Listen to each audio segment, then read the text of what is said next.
لکھ بار ضروری ہے، ایک بار ضروری ہے، لکھ بار ضروری ہے، ایک بار ضروری ہے، لکھ بار ضروری ہے، ایک بار ضروری ہے، لکھ بار ضروری ہے، ایک بار ضروری ہے، لکھ بار ضروری ہے، بس ختم نبوت۔ نعرہ تکبیر، نعرہ تکبیر، تاج و تخت ختم نبوت، تاج و تخت ختم نبوت، نعرہ تکبیر۔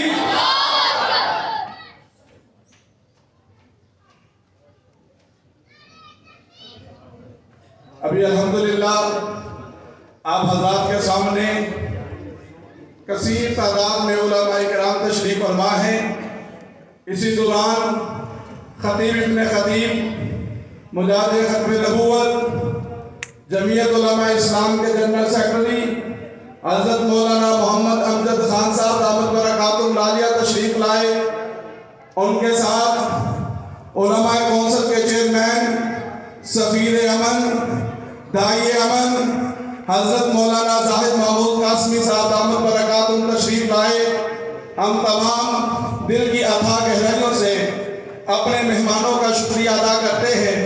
یہ میری اور آپ کی خوش قسمتی ہے کہ اللہ رب العالمین نے ختم نبوت کے صدقے مجھے اور آپ کو آج یہاں پہ قبول فرمایا ہے۔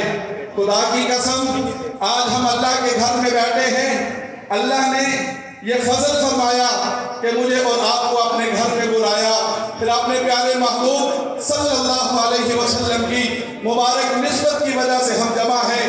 الحمدللہ ہمارے سامنے علماء کرام تشریف فرما ہیں، ہمارے علاقے کے علماء اور میرے استاد محترم حضرت مولانا ذاکر عزیز صاحب اور مولانا فیاض صاحب، قاری محمد بشیر صاحب اور مولانا نوبل روحانی صاحب، حضرت مولانا حکیم اختر صاحب اور اسی طرح ہمارے بزرگ حضرت مولانا حسین آزاد صاحب اور دیگر علماء کرام یہاں تشریف فرما ہیں۔ شاہ باغ سے حضرت مولانا وحید اشرفی صاحب اور حضرت مولانا قاری ظہور الحق صاحب، عالمی مجلس تحفظ ختم نبوت کے تمام رابطہ کمیٹی کے ہمارے حضرات یہاں پہ تشریف فرما ہیں۔ ہم ان سب کا دل کی اتھا گہرائیوں سے شکریہ ادا کرتے ہیں۔ میرے دوستو، یہ گھڑیاں بار بار نصیب نہیں ہوتی، یہ لمحات بار بار نہیں ملتے۔ ہمارے بزرگ فرماتے ہیں پتہ نہیں اللہ کے ہاں کون سی گھڑی، کون سا وقت، کون سا لمحہ ایسا ہو کہ اللہ کی طرف سے مغفرت کا، بخشش کا اللہ پاک فیصلہ فرما دے۔ تو ہو سکتا ہے انشاءاللہ آج کی یہ رات میری اور آپ کی مغفرت کی رات ہوگی۔ میرے دوستو جم کے بیٹھیں، انشاءاللہ ابھی آپ کے سامنے ہمارے عالمی مجلس تحفظ ختم نبوت کے امیر مرکزیہ حضرت مولانا عزیز الرحمان ثانی صاحب خطاب فرمائیں گے۔